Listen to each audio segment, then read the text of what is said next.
my channel. So for today's video, tuturuan ko po kayo kung paano pa natin i-handle ang ating stress sa ating buhay. So lahat po tayo ay may pinagdaanan ng iba-ibang story.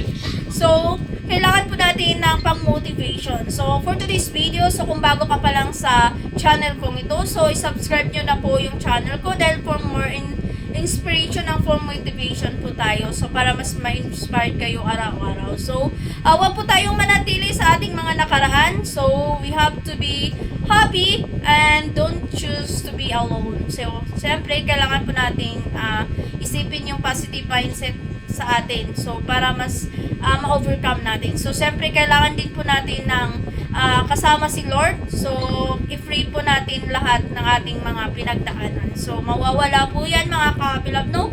So ang trial sa ating life is araw-araw na po yan. So hindi na po yan mawawala. So wag po nating isipin na hindi pinabayaan na tayo ni Lord, di ba? Hindi po niya tayo pinabayaan mga ka-beloved. Nandiyan lang po siya sa atin at always po siya naga-protect and naga-provide sa ating mga pangangailangan. So hindi nyo lang po yan napapansin, pero kung makikita or pansinin nyo mga ka-happy so mas marami siyang naibigay.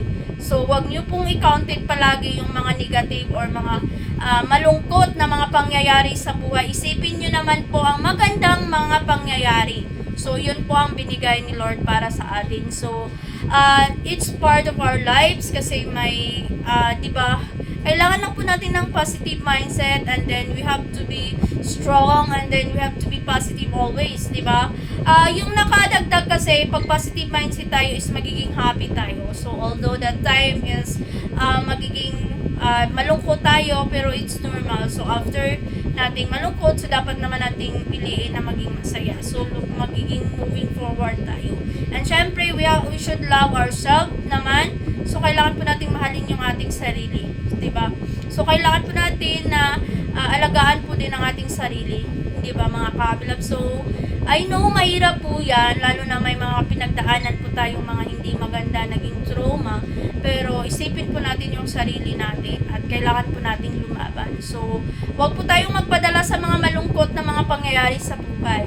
So mga ka-beloved, no, hope na makatulong po ito sa inyo. So, i-follow nyo po ako para mas ma-inspire kayo araw-araw at saka sa lahat po ng mga pinagdaanan. So, thank you so much sa inyo and follow for more and comment and like. So, thank you so much and God bless everyone.